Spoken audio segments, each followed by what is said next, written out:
May question sa akin, paano daw kami mag-detail ng sasakyan dito sa 3F Auto Care? Ano-ano yung mga preparations namin bago namin i-ceramic coating ang isang sasakyan? At ano daw yung mga inclusions ng package 2 na full ceramic namin dito sa 3F Auto Care? Okay, for today's vlog, i-discuss natin isa-isa kung paano yung preparation, inclusions, at saka yung paano kami mag-ceramic coating dito sa 3F Auto Care namin.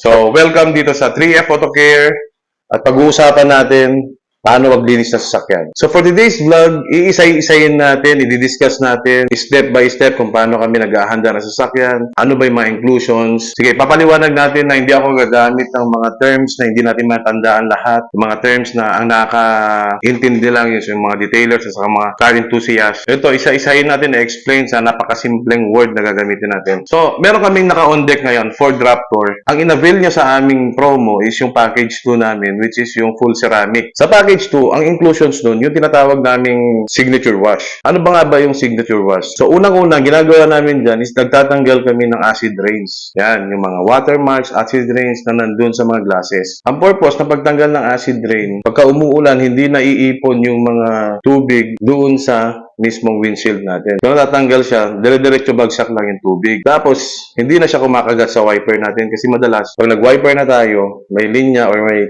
tig-tig gumaganon dun sa glass natin kasi makapal na yung acid rain. So, tinatanggal natin yan. Next, kasama dun sa signature wash namin, linilinis na namin yung under. Ayan, ini-sprayan muna, tapos sinasabunan, tapos minupunasan. After that, i-sprayan ulit para maging okay na. Tapos, nilalagyan din namin siya ng pest repellent para hindi bahayan ng mga langgam, may mga butike, kasi isa rin yun sa nagpapabaho ng sasakyan pag dun sila mismo namatay. Next step natin dyan, engine wash. Ang process niyan, tatakpan namin yung mga hindi pwedeng mabasa na parts ng engine, tapos ini-sprayan na namin, nilalagyan na namin ng sabon. After that, nilalagyan na namin siya ng degreaser para mawala yung langis-langis niya dun sa mismong engine. Pagkatapos ma-wash yung buong engine, ina-applyan din namin siya ng pest repellent para nga hindi bahayan ng ants, butiki. Meron mga instances na may nakakapasok na butiki doon, tapos doon na namamatay mismo. Tapos yung amoy ng butiki pumapasok doon sa filter ng aircon, yun ang binubuga. Madalas may masangsang na amoy. Kahit na gaano tayo nagpa-vacuum o gaano natin linisan yung loob, hindi natatanggal yung amoy. So yun ang purpose nito. Next step, vacuum tayo. So sa process ng vacuum, tatanggalin lahat ng kalat, yung mga dumi nandun sa kasulok-sulukan, from seat, sa baba ng seat, sa mga doors, tatanggalin lahat yan at lilinisan para malinis na malinis talaga yung loob ng sasakyan natin. So, after that, aarmoran na natin yung mga dashboards, yung mga black trims na nandun sa mismo sa loob ng sasakyan. Pag okay na yung loob, uumpisa na rin namin sa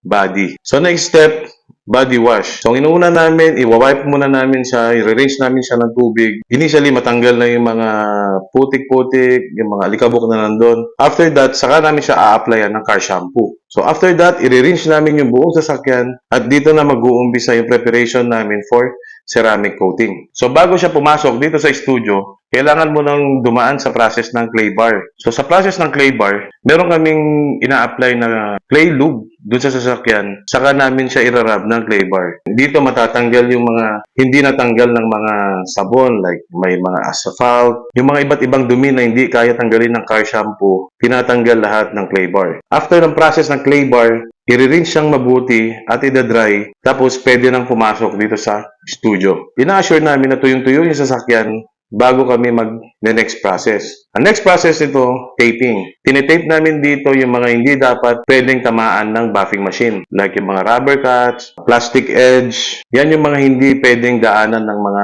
buffing machine. Kasi once na nadaanan ng buffing machine yan, yung ibang parts magiging puti. So, masisira. So, kailangan natin talaga siyang i-tape. So, next step dito, paint correction na. Dito na papasok yung buffing. Ibabuff namin yung buong sasakyan, lahat ng body, pati hood, hanggang sa roofing, para matanggal, mai-correct yung paint, matanggal yung mga scratches, at para ma-ready na for ceramic coating. Pagkatapos mabuff lahat ng panel, ilalabas ulit namin siya dun sa car wash para mahugasan yung buong sasakyan tanggalin yung mga rubbing compounds na nakalagay dyan, at saka may maliliit na debris na pumasok sa mga singit-singit na mga sasakyan. Itong process na ito na yung final wash ng sasakyan. Dito na madedecrease yung mga gulong, yung mga emblems, i-correct na natin yung mga emblems, dapat malinis, at i-dry natin siya, saka papasok dito sa studio ulit. Pagpasok dito sa studio, i-blow dry lahat yung buong panel para tuyong-tuyo siya at saka namin a-applyan siya ng tubig na may alcohol. Pagkapunas namin yun, super dry na siya, ready na siya for ceramic coating. So ceramic coating namin, 3 beses namin iniikutan yung kasakyan na maglagay ng ceramic coating. Sa first coating namin, hinihintay namin siya for 5 minutes, saka namin siya isi-seal. After na na-seal, lalagyan ulit namin siya ng ceramic coating, saka namin patutuyuin, tapos i-hand buff na namin siya. Pag na-hand buff, hayaan namin muna siya mag-dry for 2 hours, saka na namin pwedeng ibigay sa customer. So, ganun lang kami mag-detail dito. Inuulit ko, may kanya-kanya tayong proseso sa paggawa ng auto-detailing. Pero ito yung process namin dito. Sa lahat ng nagtatanong kung magkano ba yung package 2 namin for auto-detailing, lahat ng ginawa namin process. Pag sa sedan, 9,000. Pag mini SUV, 10,000.